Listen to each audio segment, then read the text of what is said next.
What up? So, got another manga haul. There's some very sort of random, sporadic, got a good variety of different things. So let's just get right into it. So, this one, I'll just start with this one here, most recent one. Of course, we've got some Ichiba. It's the most recent Ichiba book I got from Sean at Japan Book Hunter. So shout out to him.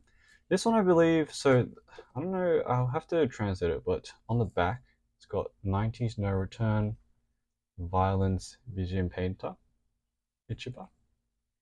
And on the front, I believe that reads Kyunen Jidai Maboroshi, which translates to something else. I will have to check and chuck that into the description. But with this came a really cool postcard here, black and white. And it was from 2008, an exhibition at Vanilla Gallery. So sick stuff. And this one is definitely a rare acquisition in terms of finding Ichiba stuff. And there's something really cool at the back, which I'll show later. But again, self-published Ichiba stuff from Cosmo 9, which I believe is like a maybe like a convention or something like that. Oh, I can't show that too much. But yeah, interesting stuff. As usual, with a lot of Ichiba works that are older, some of them do get collated back into other art books. Like, for example, there's some in Buddhism, there's some in Barado, but a lot of these are new as well. So that's cool to see. We always see these policemen popping up in their striped uniform. And a lot of this, like, I've seen this frog character before. I think it's his second ever zine published from Ichiba, this frog character. And I'm not exactly sure what's happening here, but it's sort of like a manga mixed with a collage, mixed with lots and lots of text. Really interesting. But yeah, the usual great Ichiba stuff. I will have to check again when this was exactly published. This was definitely earlier on because you can tell the art style a bit different, more rough compared to his other works. And here we've got what's really helpful, like a summary of his older stuff. So Kohao, I showed in my part 2 Ichiba collection. This was printed in 2000, only 200 copies, which is like insane to me. So it's going to be so hard to find some of this stuff. There's also Hell, I've never seen that before. Heso Gaeru, that's the frog one, 1998. Like if you look at the print run, 200 copies, 200 copies, 300 copies. It's pretty hard to find these earlier works of Ichiban. And there's even more. Unfortunately, like the way this is like stapled and sort of glued together, or whatever, can't really see the end of those, like the start of those sentences, unfortunately. So I'll just pause here. So this is another one. This one's just called Butter, 100 copies, 1992. Fingers and Tongues, 1992.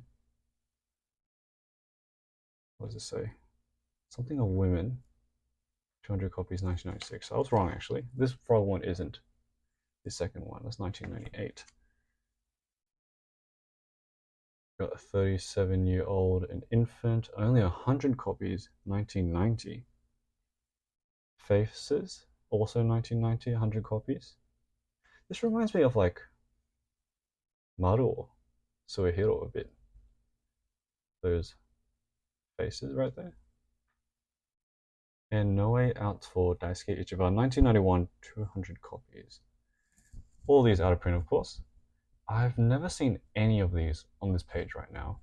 I have Kohar, but I don't have any of these other ones. It's super, super rare to find those ones in the wild. Probably take years. But yeah, that's just an idea of how many things Ichiba has published over the years. starting from 1990, I believe. That was his very first independent, self-published zine, book, illustration gallery, whatever. And still creating works to this day, which is crazy. These artworks here are from, I believe, Buddhism as well, that art book. But at the back, this is what I wanted to show. There's this sort of like art critique review of Ichiba's work. So I'll just leave this here so you can like screenshot it or pause it. But yeah, unfortunately, again, you can see can't actually read the start of those sentences, unfortunately. But this is, I'm trying to look here. Yep. Humu Hiko Hoso, an art critic, writing like a mini essay on Ichiba. It was really cool because this is in all in English. I wonder if this Japanese version was at the back a couple pages. But yeah, feel free to pause and take a look at that because we don't really get many essays or articles on Ichiba. So gotta scoop up what you can. So that was the Ichiba pickup from Japan Book Hunter, of course. Now, another recent haul is the Axe issue 156. With the cover here is by Sakabashira Imiri. And it seems to be his like model cars. If you follow his Instagram or Twitter, I'm pretty sure he posts both of them there. Like a lot of his model cars and his Softbee toys. Very well known for his Softbee toys. Also advertising his new tankobon, which I showed in a previous manga haul video, the new K-Car Company history. So that's probably why they put him on the cover to advertise that. So 156 Axe issue. And here are some of the artists. I haven't read this yet at all, but this is a really cool picture. Imiri on the left, and he's being interviewed by Pico Pico, which I've never heard before. I got to look into who he is on the right. But on the table here, you can see a bunch of his Softbee toys just sitting there. It's pretty cool. I'm not into Softbee that much, but for those who are, Imiri does a lot of Softbee stuff. He also makes music as well, which I've seen. If you follow him on his socials, you'll see it.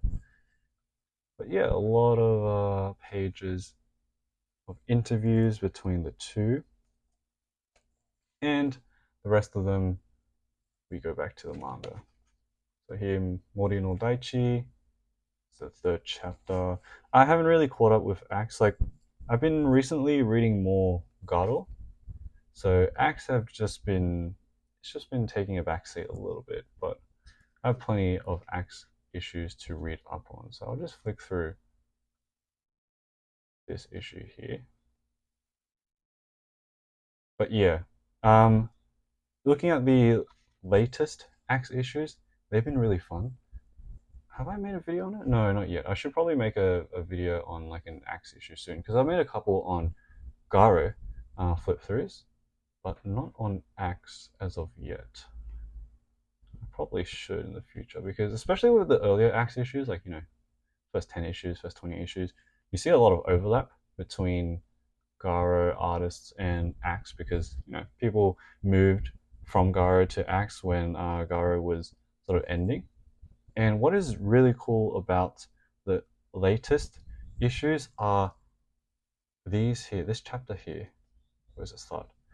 Goto Yuka, who did Seigitai, Justice Core, is releasing a new series called Komori Otoko, which means Batman, or the Batman. And I've only read the first chapter so far, but this is the first manga series by Yuka Goto in I think like more than 10 years ever since Seigitai, which is just insane. So cool to see her back again making more manga. So very much hyped to read that. So that's really cool. The first chapter was like I think two issues ago, something like that. But yeah, very excited to see that pop up again. So I'll just do like a quick flip through of the rest of the manga. Not too knowledgeable about the new mangaka appearing in Axe, just because I can't really find too much info on them because they're so new.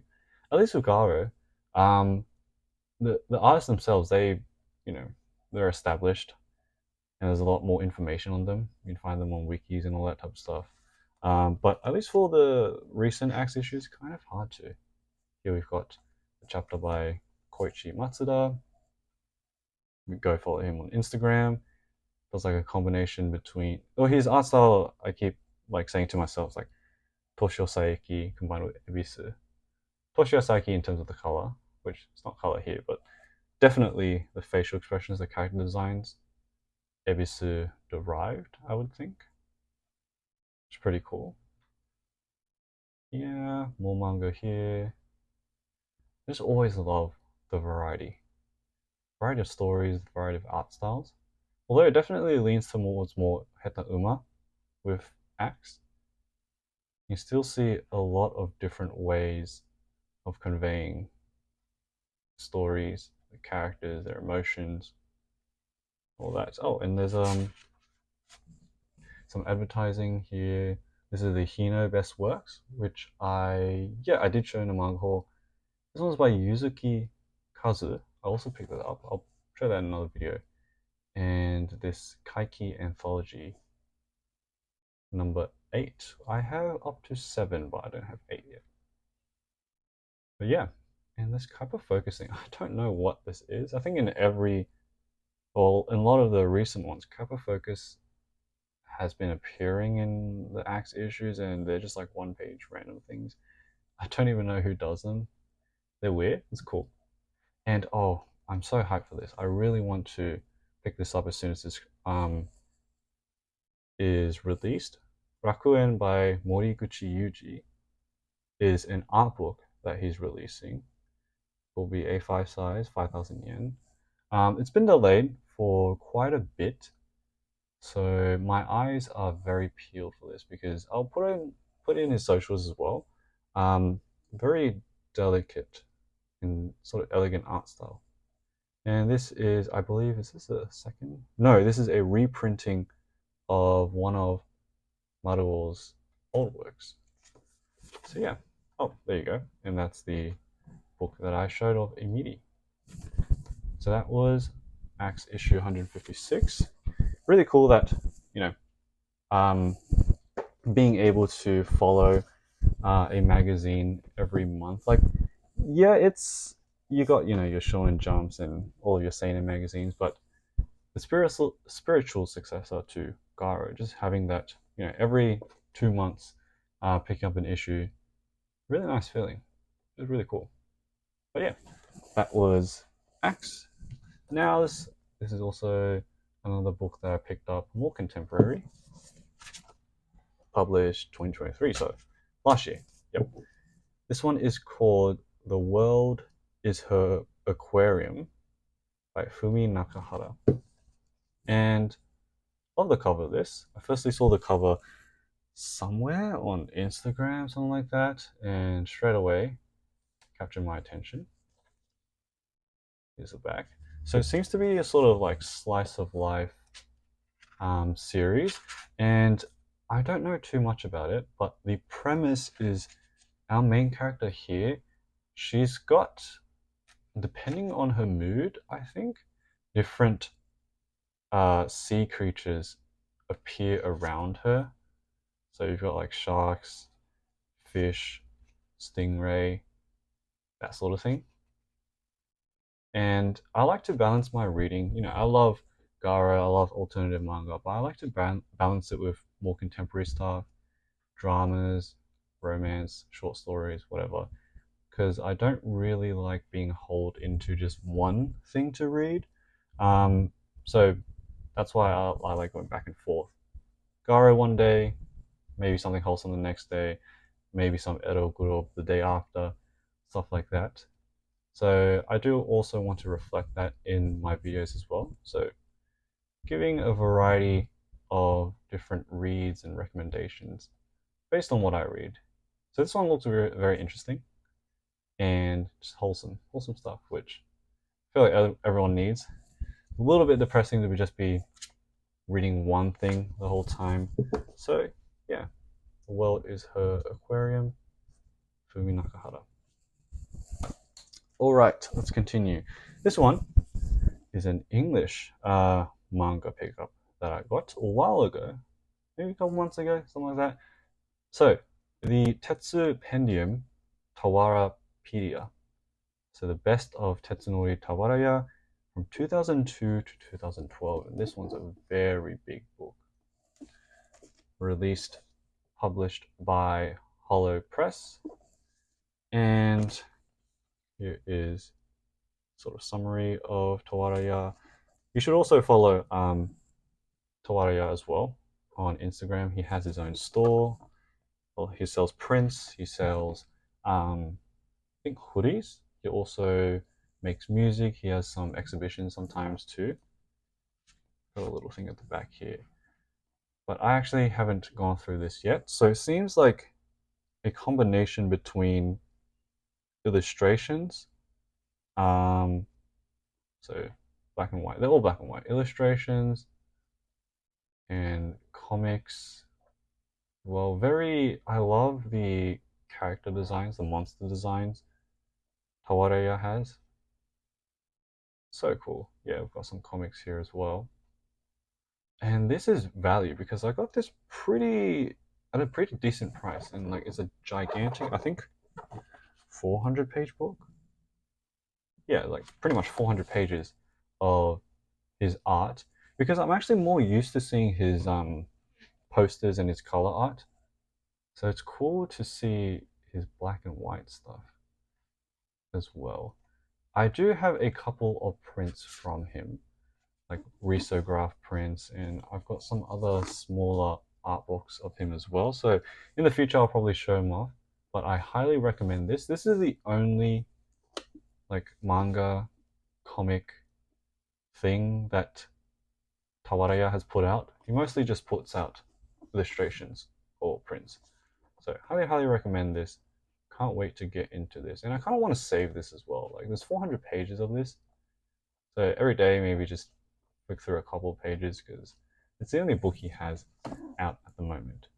So yeah, that was the Tetsupendium Tawarapedia. And last but not least, we've got another short story collection. This is from a Garo artist, a later generation Garo artist. I'm not sure which decade he popped up, but definitely been seeing him in like the 90s Garo issues. He's also been in the early Axe issues as well. So this is a short story collection by Shigeyuki Fukumitsu, published by Seirin Kogeisha. Love the cover. And I first discovered him before I go and open the book. Firstly, discovered him from this specific Garo issue. So this is the 1997 February issue of Garo, and the cover is it's like a 3D sort of cover by Usamaru Furuya. Here's the spine. Here's the back. So, and this is also in this is like just another thing, the 5th Katsuichi Nagai Award, so like the newcomer awards and stuff. We've got Emi-chan in here by Furuya. But yep, this is the very first story that I read from Fukumitsu. It's called I think it translates to A Daughter's Flavor. Kind of a screwed up story, to be honest. This son here, he lives with his mother, who is a psychotic murderer who, when she kills people, she chops them off and forces her son to eat the flesh. And he's been subject to this for so long. So when he's at school, yeah, he has trouble eating because, of course, you're eating human flesh. When he's at school, he meets this girl in his class, and pretty much what happens is that they go grow close as friends, and they devise like a plan to stop his psychotic mom. And oh, she's scary. She's really scary. Just like in this panel, something fucked up about her eyes, but yeah. She goes crazy when she realizes, oh, you know, a girl's in their house, the house that she kills, the very same house that she kills people in, and she manages to tie her up. She obviously kill and eat, but boy comes in and knocks like a, what was that, like a vase over her head, and saves his friend. And we just have like a mother and son knife fight, which is honestly pretty pretty hype. Um, but oh man, Fukumitsu drew her so scarily in this story. But she gets hit, she gets stabbed by a friend, and it's just like a, honestly, this right page here was weirdly funny. It was just a back and forth stabbing of stab in the back, turn around, get stabbed again, get stabbed again, get tag team. She got tag teamed by both of them after so many stabs, and she just falls. So that was weirdly funny to me. I don't know if I'm just fucked up, but yeah. And the ending is that they eat the mother. Was it something like that? I need to check that again, but I do believe they eat the mother. So pretty screwed up story. But that was the first time that I had read something by Fukumitsu, and so straight away from that, I was like, I need to get whatever books he has, and he has a couple. It's just a short story collection. I do believe he has done uh like full running series before, and there you go. That's the creepy mother from that story, because the mother's daughter is in this book here. So quite a number of different short stories, but first one is the daughter's flavor story. But yeah, I'll flick through it. I have read a couple of other short stories by him as well through Garo. I haven't exactly read this one, but I actually really like his character designs. I like the sort of the slouched eyes he gives some of his characters. This I know is a reference to, oh, what was his name? Was it Kusunoki Shohei? No, not Shohei. I man, mind blank. But I can actually pull up the reference right now. So this is a reference to a character by a Garo mangaka that I don't actually remember at the moment, but I will pull out the specific Garo issue that I'm thinking of, because it's right on the cover. So this very same character here is a recurring character in the mangaka that I forgot the name of in their works. So you see like the what's that? Like an eye, not an eye patch, whatever pattern. And I've seen this character referenced a bunch before from other mangaka too. I just can't remember the name of them at the moment, so I'll just put it in the description. But yeah, that's just a reference there. Just an extra note. I don't exactly know what that character's story is, because some of his stories are a bit confusing to me, and I do believe because it's a recurring character, I haven't located the origin story of that yet. So yeah, I don't exactly know what's happening, but that's the reference there for those who are interested. This one is I've actually read as well from a Garo issue. I believe it is titled "The Unknown Robot in an Unknown Place," and it's this boy and a robot chilling together, and it's a sort of dream sequence, just chilling in a field next to a brick wall, that sort of thing, pondering life, all of that, and yeah, he sort of gets woken up, gets hit back to reality at his dead end job. So I really love the art style, and again, like the what I was saying before, like sort of slouched eyes makes this character designs feel very like, I would describe it as homely, comfortable, gentle, that sort of thing. But yeah, I haven't read any of the other stories yet. But Fukumitsu is very high on my interest list when it comes to his works that I want to read. So I'll definitely read this and pick up some more books from him. But yeah, this was published, when was this? 2015. 2015. Wow, 8 years ago. And here I think it actually tells you where the stories are from. Yep. So for example, the Daughter's Flavor one is from Garo. It says here 1997. And there's a couple of, like, not all of them are from Garo. They're from other different magazines as well. This one's from Garo. That was the robot one. So that's just there for anyone interested in collecting stuff by Fukumitsu. But yeah, love the cover as well. Like, even though it's a brown, normally I don't like brown covers that much. It fits very well with this. So yeah, that was my manga haul for today. Got your Ichiba, your Axe, contemporary drama, slice of life stuff, and Tetsunori Tawaraya. So a little bit less this time, but I do have more books that I want to show in future videos.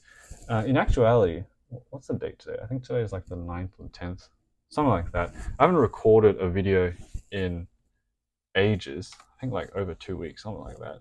So if I sound dead or something, it's just because I've been so tired and I haven't had the time or the energy to really record anything. But I did want to show off these new pickups at least. So yeah, thanks for watching. I'll see you guys in the next video. Bye.